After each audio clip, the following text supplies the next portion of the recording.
안녕하세요. 지금 오늘 보고 있는 두 번째 시간, 바로 특집 두 번째 시간, 바로 메갈을 포함한 바로 그 극단적인 바로 페미니스트, 즉 남혐주의자들에 대해서 알아보고 있습니다. 오늘은 이들이 어떤 생각을 하고 있고 어떤 사고가 이들의 핵심 운동의 핵심 사상인지 같이 한번 살펴보도록 하겠습니다. 바로 넘어가 보겠습니다. 내용으로. 자, 보겠습니다. 자, 저번에 제가 이들이 왜 이렇게 극단적으로 뭉칠 수 있게 되었는지를 말씀을 드렸었는데요. 바로 그 핵심에 뭐가 있었다? 바로 제가 말씀드린 바로 외모 지상주의가 있었다라는 걸 말씀을 드렸습니다. 외모 지상주의가 이들의 바로 핵심이었죠. 외모 지상주의였습니다.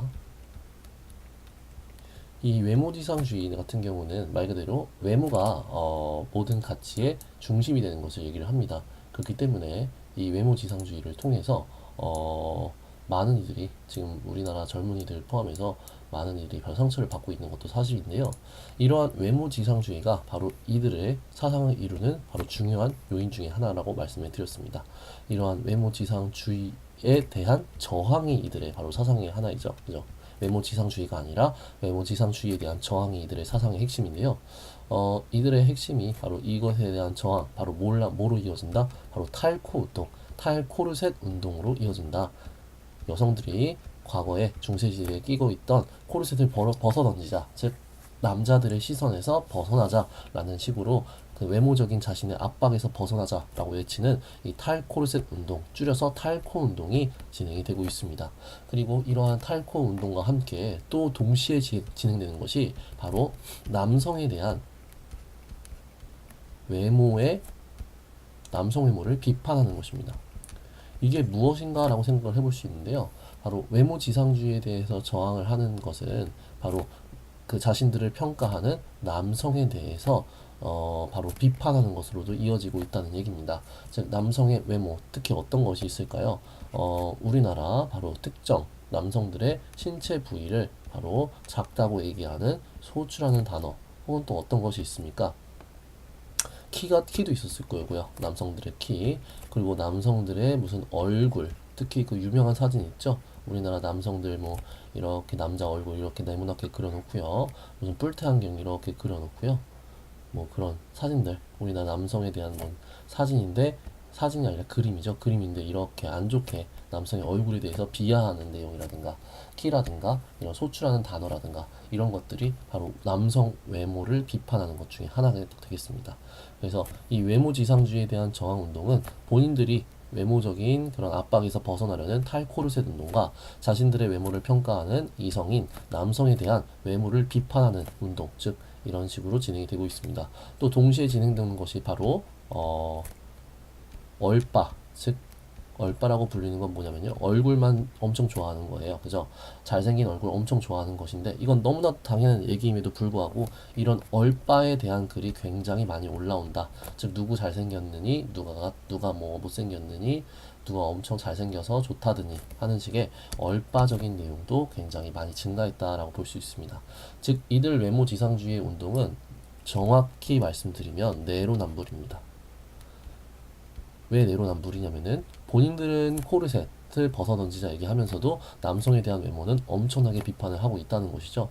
그래서 남성들이 뭐 어떤 신체 부위가 작다든가 키가 작다든가 얼굴이 못생겼다든가 하는 것을 그냥 그대로 비판합니다. 이들을 바로 무슨 공격? 인신공격을 제대로 들어가는 것이죠. 인신공격 제대로 합니다. 그래서 인신공격을 제대로 하고 있다. 이들의 행동, 내로남불적인 성격이 강하다라는 걸 말씀을 먼저 드리겠고요. 두 번째 얘기를 해보겠습니다. 첫 번째가 외모 지성주의에 대한 저항, 두 번째는 어떤 것이죠? 바로 남혐입니다.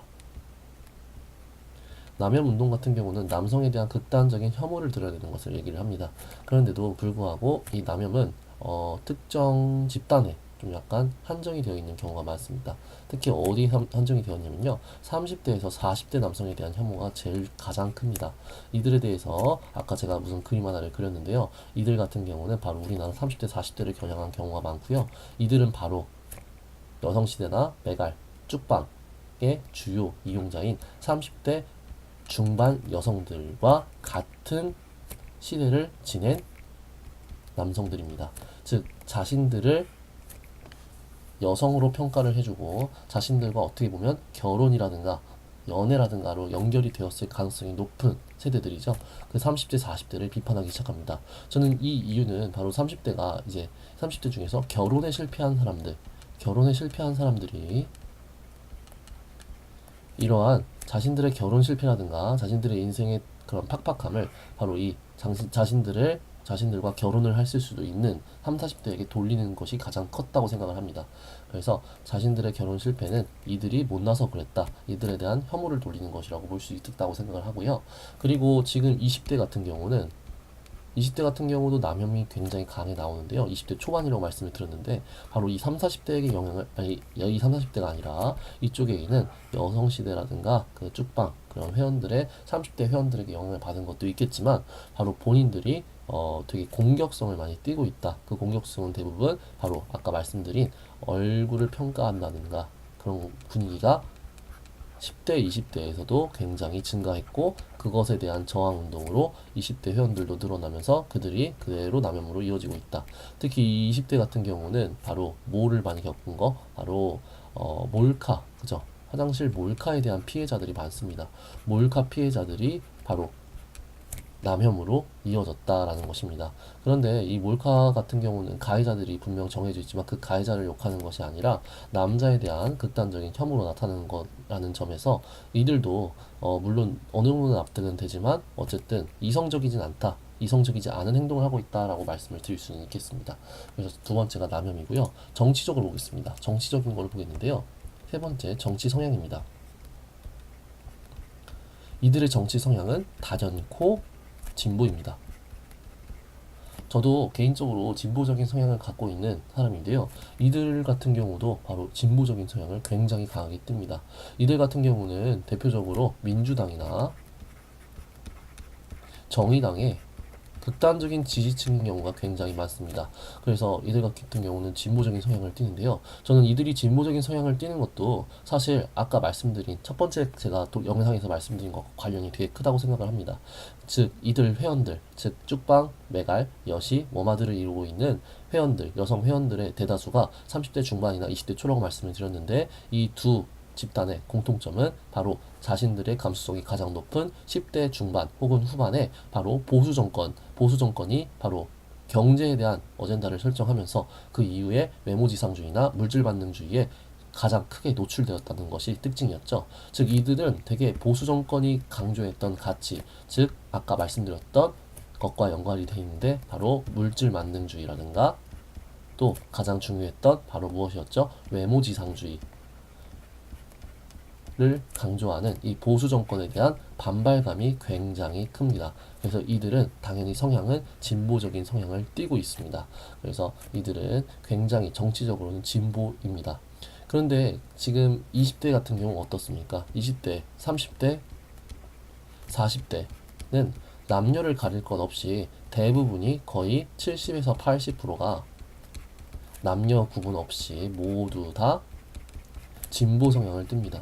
그럼에도 불구하고 이들 집단도 즉 남혐 집단도 진보적인 성향을 띠는데도 불구하고 이들이 공격하는 대상은 바로 이들이라는 거죠. 즉 30대 40대의 남성들을 공격한다라는 것을 알 수 있습니다.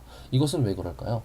이것은 본인들이 정치적으로는 진보이지만 자신들의 외모를 평가하고 자신들의 외모적으로 압박해 오던 집단은 바로 또래 혹은 자신들보다 조금 나이가 많은 집단이기 때문입니다. 그래서 이들은 되게 정치적으로 있어서는 되게 역설적인 모습을 보이고 있는 것이에요. 그래서 본인이 진보임에도 불구하고 다른 진보적인 성향을 띠는 남성들과 지금 적대적인 그런 모습을 하고 있다. 적대적인 견해를 취하고 있다라는 것이 바로 이들의 되게 역설적인 정치적인 성향을 드러내고 있다라고 저는 말씀을 드리겠습니다. 저는 이들의 이런 성향이 굉장히 문제가 될 것이라고 생각을 한 게 이들이 강조하는 여성의 경제적 평등, 남성과 여성의 경제 평등 같은 경우는 이 자신들이 지지층을 넓히는 게 중요하다고 생각을 하거든요. 즉 남녀에 가릴 것 없이 분명히 남녀 경제 평등은 누구나 동의할 수 있는 보편적인 내용임에도 불구하고 본인들이 30대나 40대, 20대 남성들에게 공격을 함으로써 이렇게 공격을 함으로써 이러한 경제평등이라는 보편적 가치를 실현하는 데 있어서 자신들의 아군을 뭘로 만든다? 적군으로 만드는 특징이 있습니다. 그래서 이러한 모습은 결국 이들에게 있어서도 결국 좋지 않다. 그죠? 남염이라는 그런 모습은 정치 성향, 그리고 그들의 경제적인 평등이라는 보편적 가치를 실현하는 데 있어서도 굉장히 좋지 않은 방향이다. 뭐가요? 극단적인 남염이요. 그래서 이 극단적 남염은 이들이 결국은 없애야 될 문제라고 생각을 합니다. 그래서 오늘 이렇게 두 번째 영상을 통해서는 바로 무엇을 봤습니까? 첫 번째가 바로 외모지상주의였고요. 두 번째가 남염이었고, 그리고 세 번째가 정치 성향이었다. 그들은 바로 진보적인 성향을 띠는 경우가 굉장히 많았다. 그럼에도 이것은 어떤 것이다? 이 진보적인 성향은 앞에 있는 두 번째 남형과는 되게 충돌하는 것이 있었다. 왜냐면 그 자신들과 어떻게 보면 정치 성향이 동일한 남자들을 무작정 공격함으로써 자신들의 그 보편적 가치, 즉 경제 평등을 실현하는 데 있어서 아군이 될 수 있는 집단을 적군으로 만들고 있는 되게 어리석은 행동을 하고 있다라고 말씀을 드렸습니다. 네, 이렇게 해서 두 번째 시간 바로 이렇게 같이 준비해봤습니다. 네, 감사합니다.